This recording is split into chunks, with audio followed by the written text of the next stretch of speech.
क्या पता तारक को वोट देंगे। मैं अगर देखती हूँ कि आप लोगों को वोट नहीं पता तारक आगे जल्दी चाहते हैं जल्दी। आपका नाम क्या है?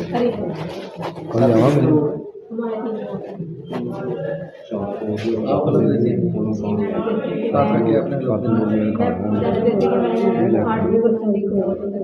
पता तारक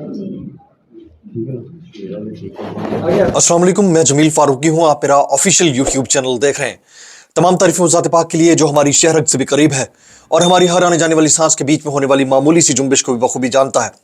और तमाम दूध पाक नबी आखिर ज़मां हज़रत मोहम्मद मुस्तफ़ा अहमद मुज्तबा सल्लल्लाहु अलैहि वसल्लम की ज़ात पाक के ऊपर जो वजह तख्लीक कायनात हैं, जिनकी वजह से हम हैं, जिनकी वजह से ये कुल कायनात है। नून लीग हो, दो नंबरी ना करे, यह हो नहीं सकता। शुरू में आपने वीडियो मुलाजा कर ली है। अता तारड़ साहब के हलके के अंदर उन्हीं के अहलकार, उन्हीं के लोग, उन्हीं के कैंप के लोग 5-5 हजार रुपए में वोट खरीद रहे हैं और ये कह रहे हैं कि आपने अगर वोट देना है तो इनको देना है। ये अवामी खिदमत, ये अवामी जज्बा, ये अवामी मामला आपको इलेक्शनों से 3-4 साल पहले नजर नहीं आएगा, सिर्फ चंद हफ्ते पहले नजर आएगा। और शाबाश है हमारे वोटर्स को जो बिरयानी पे बिकते हैं, नान चने पे बिकते हैं, छोले पे बिकते हैं, कीमे पे बिकते हैं और फिर 5,000 रुपए के नोट के ऊपर बिकते हैं। ये आपने मुलाजा कर लिया। इलेक्शन कमीशन के अंदर क्या चल रहा है? क्या इलेक्शन कमीशन 2-3 दिन के अंदर, यानी अगले 2-3 के अंदर किसी भी वक्त इलेक्शन को मुलतवी कर सकता है? यह बहुत बड़ा क्वेश्चन मार्क रहेगा। उससे बड़ा क्वेश्चन मार्क यह है कि नवाज शरीफ साहब, जिनके बारे में कहा जा रहा था कि वो अब वजारत उज़्मा के कैंडिडेट नहीं है, लेकिन ताहयात सदर तो हैं, ताहयात कायद तो है नून लीग के, जहांगीर तरीन साहब ने उनके ऊपर क्यों लब्बैक कही है? क्या आने वाली हुकूमत वाकयातन नून लीग की है, चाहे नवाज शरीफ साहब सदर रहे हैं या मुल्क के वज़ीर आज़म बने? इन दोनों सूरतों में इसके ऊपर भी बात होगी। इसके अलावा सोशल मीडिया के ऊपर शदीद रिएक्शन है। सोशल मीडिया के ऊपर इतना रद्द अमल है इद्दत में निकाह केस का कि अल अमान अल हफीज। इसके ऊपर मजीद मैं डिटेल में बात करूंगा, इसलिए गुजारिश यह है कि आपने वीडियो को पहले मिनट से आखिरी मिनट तक देखना है। और आपसे ये भी गुजारिश है, अगर आपने चैनल सब्सक्राइब नहीं किया सब्सक्राइब कीजिए, बेल आइकन दबाइए, यानी घंटा या घंटी अपने अंगूठे या उंगली से दबा दीजिएगा। अगर साथ में डंडा रखा है तो डंडे से भी दबा सकते हैं ताकि तमाम तरह नोटिफिकेशन आप तक पहुंचते रहे। सबसे पहले आज की टॉप स्टोरीज। पहली टॉप स्टोरी यह है कि इलेक्शन कमीशन के अंदर क्या चल रहा है, इलेक्शन कमीशन में हलचल क्या है, कौन सी ऐसी बात है जिसके ऊपर तरद्दुद है, तमाशा है, खामोशी है। स्टोरी सुन लीजिएगा, उसके बाद इसके ऊपर बात करते हैं। ईएमएस यानी इलेक्शन मैनेजमेंट सिस्टम नाकाम है या इसे कोई और कंट्रोल कर रहा है? आरओज ने संजीदा सवाल उठा दिया है। शहदाद कोर्ट से कौमी असम्बली के हल्का NA 197 के रिटर्निंग अफसर ने इलेक्शन मैनेजमेंट सिस्टम की कारकर्दगी पर संजीदा सवालात उठा दिए। रिटर्निंग अफसर NA 197 शहदाद कोर्ट की जानिब से डिस्ट्रिक्ट रिटर्निंग अफसर को लिखे गए खत में कहा गया है कि ईएमएस पर पोलिंग स्टाफ की तफसीलात को अपलोड किया। ईएमएस पर पहले अपलोड किए गए पोलिंग स्टाफ के नाम गायब थे। RO NA 197 ने लिखा कि ईएमएस निज़ाम पर संजीदा सवालात उठ गए हैं, या तो ईएमएस निज़ाम नाकाम है या फिर इसे कोई और कंट्रोल कर रहा है। ईएमएस पर तहफ़्फ़ुज़ात इलेक्शन कमीशन ने नादरा को बताया, लेकिन मस्बत जवाब नहीं मिला। रिटर्निंग ऑफिसर NA 197 के खत पर इलेक्शन कमीशन के हुक्काम ने रद्द अमल में कहा है कि गुज़िश्ता रोज ईएमएस तरबियती मश्क में तमाम आरओज ने अपने फॉर्म कामयाबी से अपलोड किए। तरबियती मश्क में किसी आरओ की शिकायत सामने नहीं आई। हुक्काम का कहना है, चीफ सेक्रेटरी और ECP के मुताबिक तरबियती मश्क में किसी आरओ ने शिकायत नहीं की। पोलिंग अमले की तफसीलात तो पहले से अपलोड की जा चुकी हैं। गुज़िश्ता रोज तरबियती मश्क में पोलिंग अमले की तफसीलात अपलोड नहीं करनी थी। या तो रिटर्निंग अफसर IT से बिल्कुल नाबलद है या कोई शरारत की गई है। और इलेक्शन कमीशन के पास तरबियत याफ्ता इजाफी आरओज भी हैं जिनकी खिदमात ली जा सकती है। जबकि उधर इलेक्शन कमीशन के अंदर इस वक्त हलचल यह है कि मुल्क के जो हालात है उसको मद्देनजर रखते हुए इलेक्शन कराने चाहिए या आगे पीछे होने चाहिए। वो तमाम बाखबर रिपोर्टर्स जो इलेक्शन कमीशन ऑफ पाकिस्तान से कनेक्टेड हैं वो ये बता रहे हैं कि अंदर ही इन मामलात के ऊपर भी डिस्कशन चल रही है। दूसरी तरफ मुख्तलिफ सियासतदान ये कहते हुए पाए जाते हैं कि इलेक्शन सिर्फ एक सूरत में मुलतवी हो सकते हैं जब कोई बड़ी शख्सियत, टॉप लीडरशिप या हाई प्रोफाइल पॉलिटिकल पर्सनैलिटी अपनी जान से खुदा न खास्ता हाथ धो बैठे या उसके ऊपर किसी किस्म का कोई अटैक हो। बलूचिस्तान के अंदर इस वक्त गैदरिंग्स के ऊपर पाबंदी है। KPK के अंदर गैदरिंग्स के ऊपर पाबंदी है। पंजाब के कुछ इलाकों में गैदरिंग्स के ऊपर पाबंदी है। इसके बावजूद नून लीग जलसे करती फिर रही है। और सिर्फ एक जमात को इसमें शामिल नहीं होने दिया जा रहा, वो हम सबको पता है वो कौन सी है। अब शाम का जो वीलॉग होगा उसमें मैं डिटेल में बताऊंगा कि आने वाले दिनों में हालात किस तरफ रुख अख्तियार कर सकते हैं। लेकिन बहरहाल अभी तक की अपडेट यह है कि हलचल इलेक्शन कमीशन के अंदर जरूर है। सेकंड टॉप लीड, जी सेकंड टॉप लीड, जहांगीर तरीन साहब क्या कहते हैं? हुकूमत बनेगी, नवाज शरीफ हमारे लीडर होंगे, उनकी क़यादत में मुल्क तरक्की करेगा, जहांगीर खान तरीन। ये वही जहांगीर खान तरीन है जब इमरान खान साहब आ रहे थे तो उन्होंने अपना जहाज दौड़ाया था और उनकी हुकूमत बनाने में तमाम तर किरदार अदा किया था। इस वक्त जो नून लीग की हालत है, वो जितना जोर लगा लें वो बहुत ज्यादा सीट्स नहीं ले सकेंगे। जहांगीर तरीन का अमल इसमें कलीदी होगा और उनको क्या इसके एवज या इसके रिवार्ड में मिलेगा, यह देखने वाली बात होगी।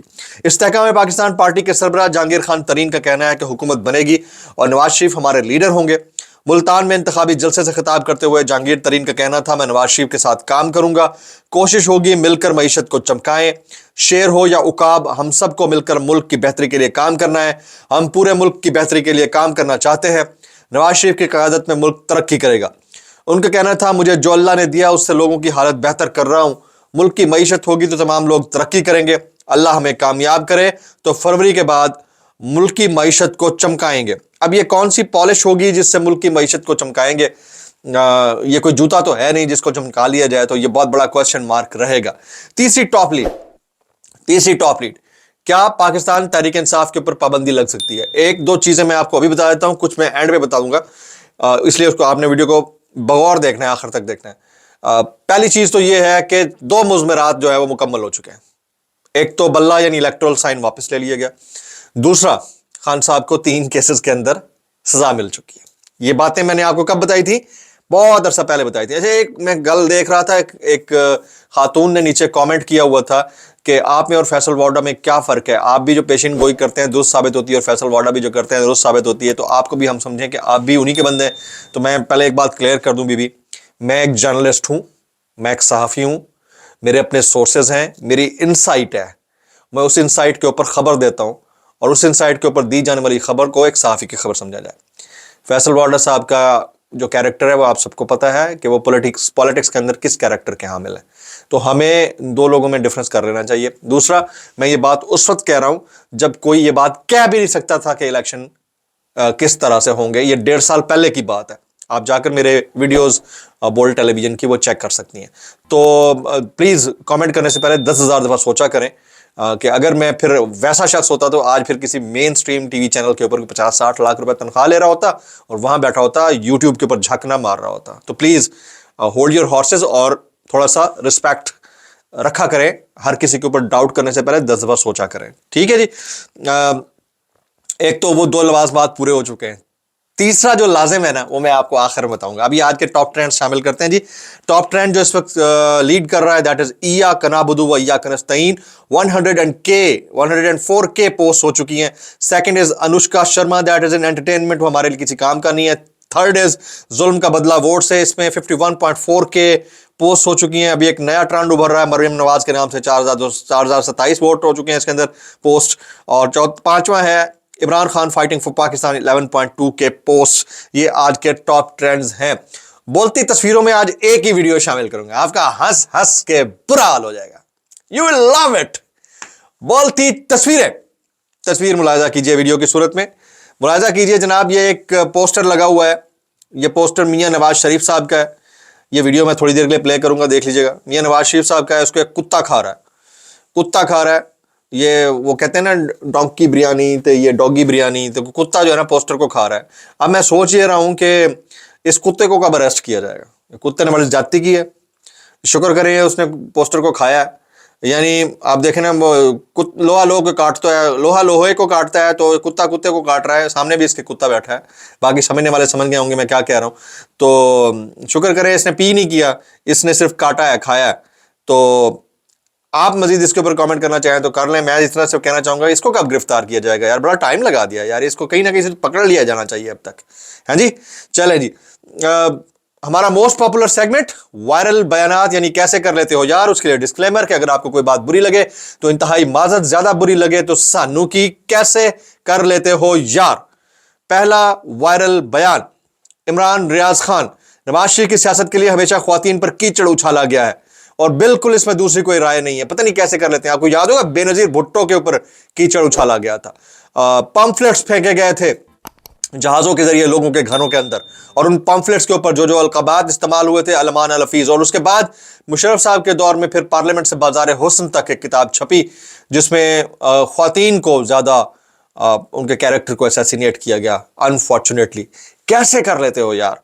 दूसरा वायरल बयान साबिर शाकिर साहब, इमरान खान ने साबित कर दिया है कि जो कुछ उसने कहा वो सच था।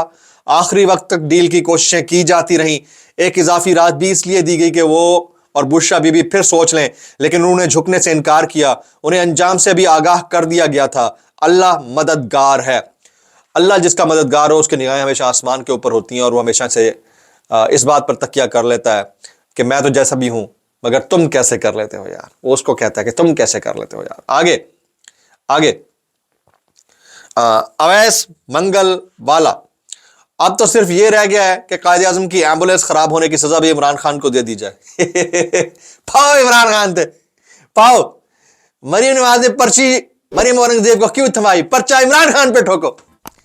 पिंडी इस्लामाबाद में बारिश क्यों हुई, पिंडी इस्लामाबाद में बर्फबारी क्यों हुई, थोड़ी थोड़ी यालाबारी क्यों हुई, पाओ पर्चा इमरान खान पे।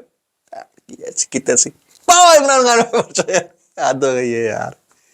आगे कैसे कर लेते हो यार। बैरिस्टर गौर अली, जज साहब के पास फैसला मौजूद ही नहीं था, जबानी फैसला सुनाया, कॉपी भी नहीं दी। सर रट के आए होंगे सर। कैसी बात कर लेते हैं, कैसे कर लेते हैं यार आप सोचें। मैट्रिक में हम रट्टा लगा के पूरी किताब हिफ्ज कर लेते थे, 5 सफ़ों का फैसला नहीं हिफ्ज हो सकता। कमाल करते हो यार, कैसे कर लेते हो यार। आगे मिसाल यूसुफजई, बुशरा बीबी ने कहा मेरी जान को बनी गाला में खतरा है, मुझे अडियाला जेल शिफ्ट किया जाए। मिसाल यूसुफजई, बुशरा बीबी ने जो उनके ऊपर थोड़ा बहुत भी डाउट था पब्लिक की जानिब से प्लस डिफरेंट सोसाइटीज की जानिब से, वो डाउट खत्म कर दिया उन्होंने अपने कैरेक्टर से, अपने कैरिज्मा से, अपनी ब्रेवरी से। Hats off. कैसे कर लेते हैं यार। आगे जी मरीम नवाज, वायरल बीमारी जिसने आपका पिछले 5-7 साल नुकसान किया वो अब हमेशा के लिए खत्म हो गई है। कहां खत्म हुई है, कहां खत्म हुई है जनाब। चुतकबरी सुंडी तो बाहर फिर रही है। कैसे कर लेते हो यार। यार फारूकी साहब कहां से आ रही है चितकबरी सुंडी। ये बहुत, मैं टीवी पे आप खाद वाली वो देखते थे, खाद वाली और स्प्रे वाली इश्तिहारात चल रहे होते हैं पीटीवी पे। सबसे जो मुझे वो करती है ना, फैसिनेट करती है सुंडी, हालांकि सुंडी तो नुकसान दे, वो है चितकबरी सुंडी। तो बस अल्लाह माफ करे। कैसे कर लेते हो यार। आगे नदीम मलिक साहब, इमरान खान और बुशरा बीवी के निकाह का मामला किसी अदालत की जीनत बनना और उस पर एक नामुनासिब फैसला अफसोसनाक है। पाकिस्तानी सियासत को ऐसी शर्मनाक मिसाल से बचाया जा सकता था। जिस वक्त आपको बोलना चाहिए था उस वक्त आपको बोलना चाहिए था। उस वक्त अगर आप बोल लेते तो हालात यहां तक शायद ना पहुंच सकते। कैसे कर लेते हो यार। अंडे बेच देते, इससे अच्छा था, सहाफत करने से बेहतर था अंडे बेच लेते, अंडे। आगे बिलावल भुट्टो जरदारी, नवाज शरीफ के सहूलतकार सुन लें, धांधली बर्दाश्त नहीं करेंगे। क्या चीज है यार। कैसे कर लेते हो यार, कैसे कर लेते हो। आगे ख्वाजा साद रफीक साहब, नौजवान मुस्लिम लीग नून को वोट दें ताकि दुनिया में सर उठाकर चल सके। अपने घर में तो तुम लोग सर उठा नहीं सकते, इतने शर्मसार हो यार। जिल्लत की इंतहा को, अतः गहराइयों को छू रहे हो और नौजवानों को सर उठाना सिखाओगे।